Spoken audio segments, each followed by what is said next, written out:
Saludos a todos.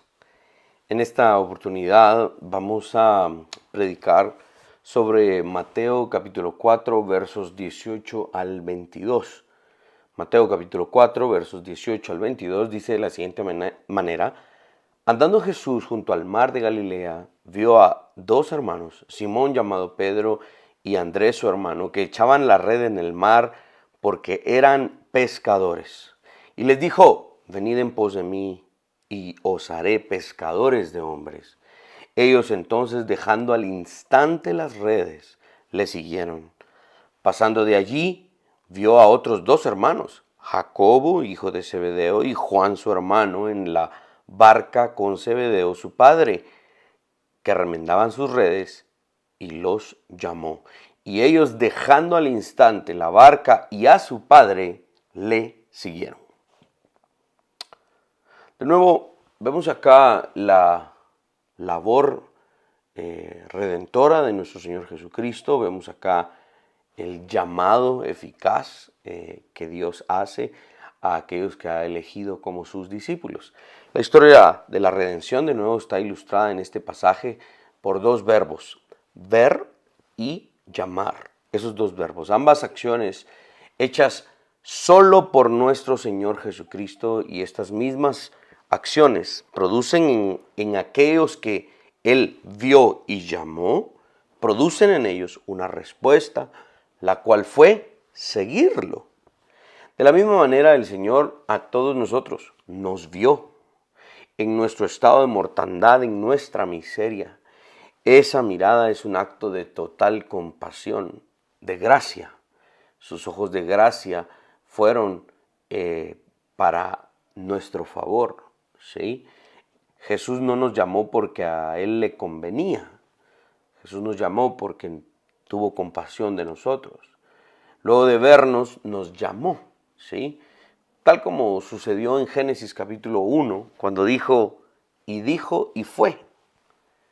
Llamó a los que Él había creado y destinado para salvación.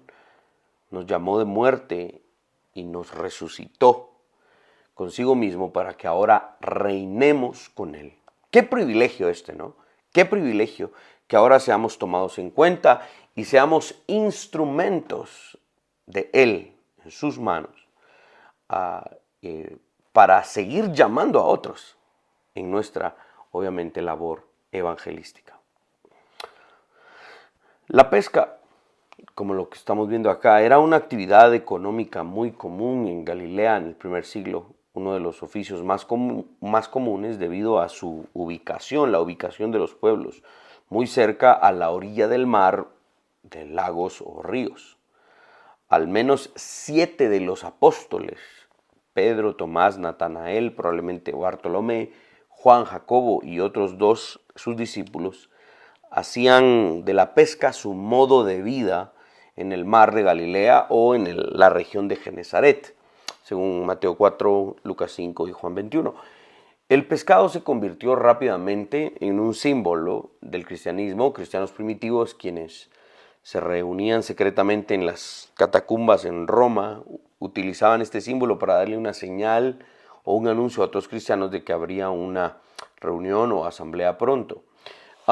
La pesca era un asunto común, y más que todo de manera nocturna, ¿no? En la noche. El oficio del pescador no era necesariamente gratificante. Lo que pescaba lo vendía, porque si no lo vendía se arruinaba, ¿no? Estos detalles son importantes, ya que cuando Jesús utiliza la metáfora de pescadores de hombres, su audiencia principal ha de entender rápidamente el significado de la misma. Matthew Henry escribe sobre los pescadores. Cito: eran hombres acostumbrados a las privaciones y a los peligros. El oficio de pescador, más que ningún otro, es laborioso y peligroso. Los pescadores están continuamente expuestos al frío y a la humedad. Tienen que velar o desvelarse, esperar, fatigarse y arriesgarse. Fin de la cita. Este pasaje claramente lo vemos en otras partes de la Escritura, en Marcos capítulo 1, versos 16 al 20, y es un pasaje que se vuelve a relatar de manera específica, casi que palabra por palabra. El verso 18 del pasaje que hoy estamos leyendo dice: andando Jesús junto al mar de Galilea, vio a dos hermanos, Simón, llamándose Pedro, y Andrés su hermano, que echaban la red en el mar porque eran pescadores. ¿Por qué eran pescadores? Bueno, porque era el negocio familiar. Sin embargo, la respuesta no es tan sencilla. De hecho, existen detalles que debemos considerar para darnos cuenta del gran significado que tiene esta narración de Mateo. Estos hombres eran pescadores porque habían fracasado en el sistema educativo en Israel, en el Israel del primer siglo. Los únicos que participaban de la educación impartida por el rabino local eran los varones. La primera fase de esta educación consistía en un estudio y prácticamente la memorización del Pentateuco entre los 5 y 10 años de edad aproximadamente. El escritor Fred White, en su obra sobre las tierras y las costumbres bíblicas, escribe lo siguiente, cito: el niño era enviado a esta escuela cuando estaba entre el 5.º y el 6.º año de su vida. Fin de la cita. Al finalizar esta fase de educación, el rabino que enseñaba en la sinagoga local escogía a los mejores, a los que, según su criterio, eran los que sí tenían la posibilidad en un futuro de llegar a ser rabinos. A todos los demás niños que al rabino local no le parecían aptos para esta labor, a esos niños los desechaba el sistema educativo y los mandaban de vuelta a sus hogares con sus familias a continuar aprendiendo el negocio familiar. Estos básicamente eran los que no eran escogidos, ¿sí? Y eran rechazados por el sistema. La segunda fase de educación para los niños varones, para las mujeres no, solo para los varones era esto, era de los 10 a los 15 años de edad. Aquí se enseñaba el Talmud, el cual era un texto que contenía una serie de discusiones rabínicas sobre la ley, la ética, las tradiciones judías, etc. Aparte de estudiar el resto de los libros y documentos que hoy llamamos del Antiguo Testamento, ¿no? Los libros históricos, los profetas, etc. El mismo escritor Fred White dice lo siguiente al respecto, y cito: de los 10 a los 15 años, la ley tradicional era la materia más importante y un estudio de teología, como se enseñaba en el Talmud, era aplicado a aquellos mayores de 15 años de edad. Fin de la cita. Una vez llegaban a esta edad, el nuevo rabino local, digamos a los 15 años, escogía a los mejores de este segundo proceso educativo y al resto de los que él no consideraba aptos después de este segundo bloque educativo, los enviaba de vuelta a su casa para aprender el negocio familiar. El joven que había sido aprobado por el rabino local, aproximadamente 15, 16 años de edad, entonces salía a buscar un rabino que él quería seguir y prácticamente le iba a rogar que le permitiera seguirlo. Señor rabino, yo he estado leyendo acerca de usted, yo he estado siguiéndolo, yo lo admiro mucho, por favor, permítame ser su discípulo. Esta sería una de las diferencias entre Jesús, un verdadero maestro, y los rabinos de su tiempo. Un rabino jamás iba a buscar a sus discípulos, jamás los iba a llamar. Al contrario, eran los discípulos los que tenían que aplicar, llenar su formulario de aplicación para ver si el rabino estaba dispuesto a darles la oportunidad de seguirle. ¿Sí? Cuando el joven de 15 años pedía el permiso del rabino para seguirle, entonces el rabino podía aceptarlo o rechazarlo. Si el joven era rechazado, entonces el joven ya no podía continuar soñando para ser un rabino, porque en este tercer proceso educativo, que duraría de los 15 a los 30 años, ya no sería él aceptado con ningún otro rabino. Pero si el rabino lo aceptaba, el joven debía regresar a su familia, a su aldea, y decirle a su familia con mucha alegría que había sido aceptado por un rabino.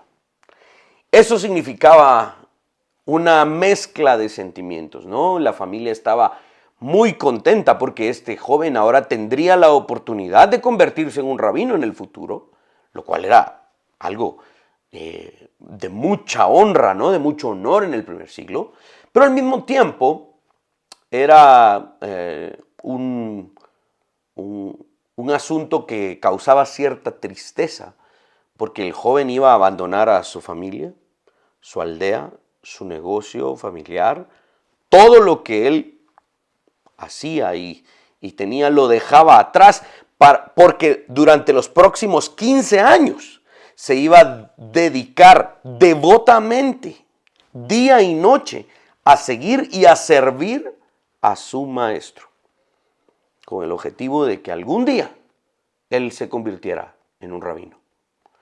Existía un dicho, algunos creen, y ese dicho rezaba: ojalá y el polvo de las sandalias de tu maestro te cubra. En aquellos caminos desérticos, mientras el rabino iba caminando, sus discípulos iban caminando detrás de él. Y la imagen del polvo saliendo de las sandalias del maestro, cubriendo a los que iban detrás, era la imagen que ilustraba: ojalá la enseñanza, la sabiduría de tu maestro te cubra como te cubren el polvo de sus sandalias. Ahora, este pasaje que estamos leyendo hoy es tan contracultural porque cuando Jesús llegó caminando por el mar de Galilea, vio a estos jóvenes. Algunos teólogos creen que estos discípulos, cuando los vio, no eran lo que llamaríamos jóvenes en nuestro contexto hoy, ¿no? Tal vez un tanto ya maduros. Algunos creen que estos eran adolescentes realmente. Debemos recordar que en ese momento el adolescente se convertía en un hombre al que se le demandaba responsabilidad desde los 12 años prácticamente. A los ojos de la cultura del primer siglo, estos eran hombres, ¿verdad?, que estaban pescando porque estaban aprendiendo el negocio familiar o estaban ya teniendo un propio negocio familiar, pero no dejaban de ser jóvenes, muy jóvenes. ¿Qué vio nuestro Señor en ellos? Vio a sus discípulos, a los que Él había escogido desde antes de la fundación del mundo, a los mismos que el sistema educativo israelita había desechado, ¿sí? ¿Quién iba a decir que estos adolescentes, jóvenes, que el sistema judío educativo rechazó, llegaron a ser los maestros de los padres de la iglesia? La autoridad apostólica con la que estos escribieron tuvo un impacto histórico en la civilización. La civilización se fundó sobre las reflexiones de los escritos de estos que habían sido rechazados por los rabinos. A los ojos de la gente, estos eran simples pescadores. A los ojos de Jesús, ellos eran mucho más que eso. Por eso les dijo: venid en pos de mí y os haré pescadores de hombres. Venid en pos de mí viene del vocablo griego deute, que significa ven acá, una palabra de exclamación. Ven detrás de mí, ven a seguirme, sé mi discípulo. Esta invitación a seguirle es una oportunidad única que ellos no podían rechazar. Esta invitación a seguirle es una oportunidad que no les iba a volver a llegar por ninguna otra vía. El que te estaba llamando era no solo un maestro, no era un simple rabino, era el Mesías, el Hijo de Dios. El lenguaje figurado que Jesús utiliza para este llamamiento merece especial atención. Dice: os haré pescadores de hombres. ¿Qué maestro? La primera frase es la primera lección para sus estudiantes. Esa frase se convertiría en el propósito de su entrenamiento. Y de hecho es la base para nuestra teología de la evangelización y el discipulado en todo el mundo. Para aquellos que nos llamamos seguidores de Cristo, esta también es nuestra primera lección.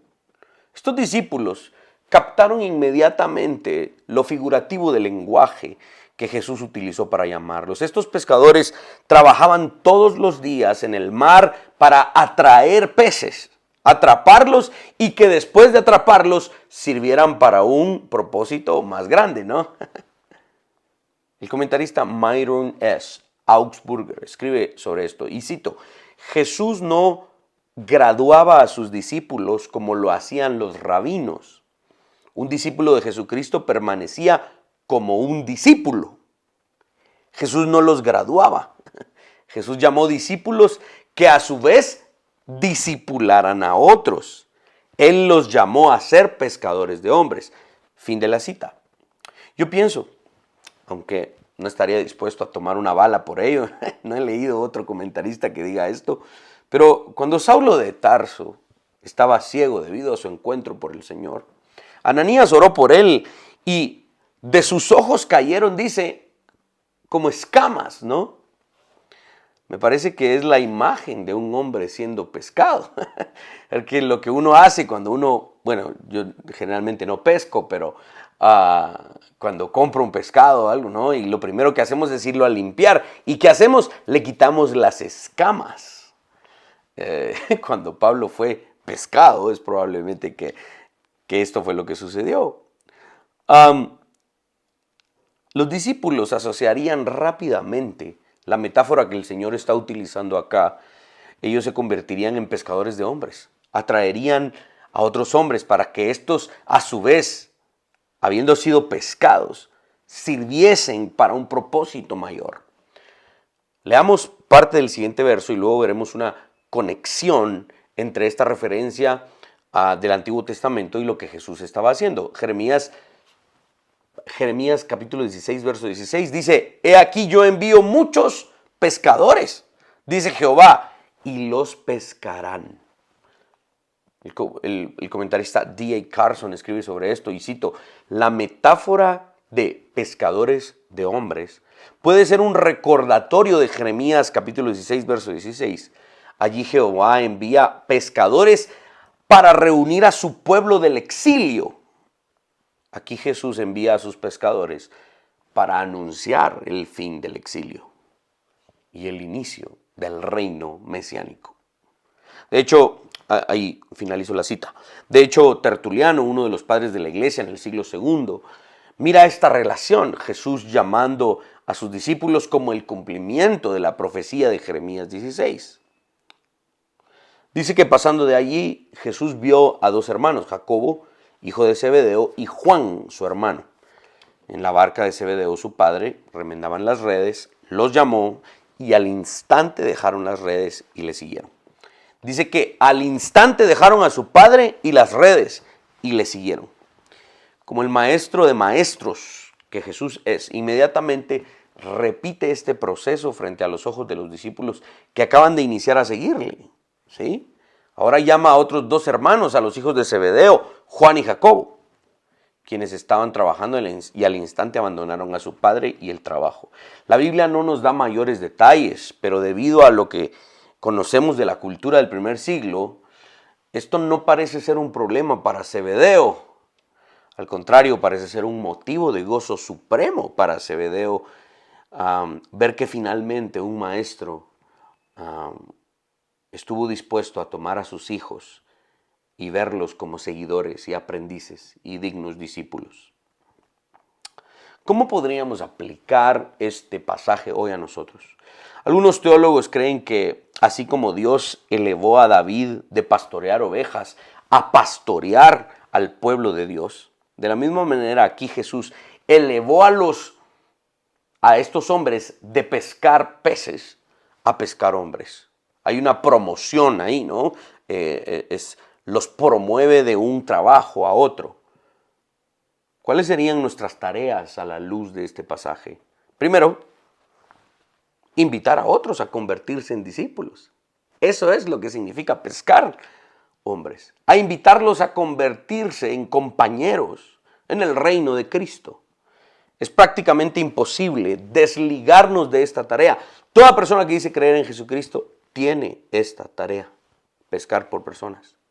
No podemos decir que esto no tiene una aplicación para nosotros hoy. Claro que sí. De hecho, ni siquiera es una aplicación general. Más bien, debemos decir que es una requisición directa. para aquellos que hoy nos llamamos discípulos. No podemos callar, no podemos dejar de evangelizar, no podemos no testificar.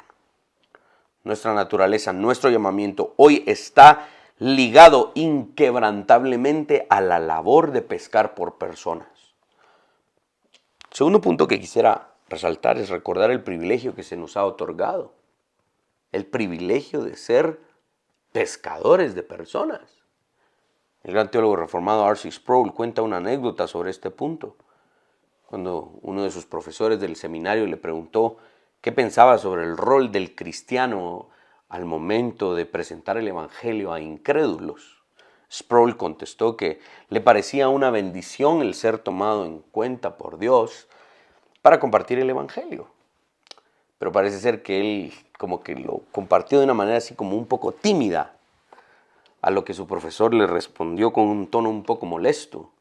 Y le dice, ¿eso a usted le parece poco, señor Sproul? ¿Le parece poco el privilegio que Dios le ha dado de compartir el evangelio? Este es uno de los privilegios más grandes que Dios nos ha dado a todos aquellos que creemos en el nombre de Jesús. Es así como debemos verlo, como una labor inescapable, pero al mismo tiempo como un gran privilegio, uno de los más grandes privilegios que se nos han dado. Otro punto muy bueno es traído a la mesa por Matthew Henry, el gran comentarista. Cito, para que no se ensoberbezcan del honor que se les otorga, les hace ver que van a ser simplemente pescadores.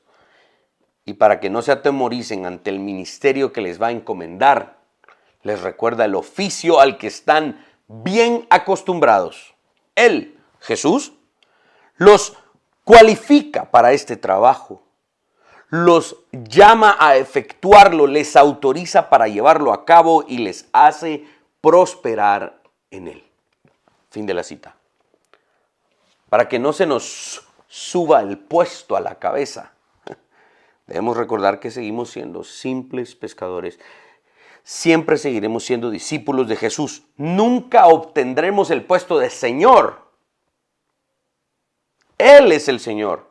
Él es el Maestro. Nosotros somos discípulos, que llamamos a otros a ser discípulos, no nuestros, sino discípulos de Él, de Cristo. Cuando hacemos el llamado a otros, lo hacemos para seguirle a Él, no para seguirnos a nosotros. Otro punto importante es aprovechar cada oportunidad que tengamos para pescar por personas. No debemos olvidar que este pequeño, simple, pero poderoso proceso es el inicio de la construcción de la civilización. La civilización occidental se construyó por medio de la evangelización, por medio del discipulado. Esto es lo que nos llevará a una nueva reforma, la que tanto necesitamos ya. No iniciamos de arriba a abajo. Jesús no fue a Roma a matar al emperador y tomar control del imperio. No, Jesús fue a Galilea, a la región despreciada, incluso por los mismos judíos del sur, quienes a su vez eran despreciados por los romanos. Desde ahí abajo, Jesús destruyó el imperio de los hombres, hasta reducirlo a nada. Hoy lo que quedan son ruinas. Y es así como vamos a refundar nuestras naciones desde abajo, por medio de la evangelización, de la persuasión. Porque una vez destruyamos el fundamento del imperio de los hombres, todo se vendrá abajo.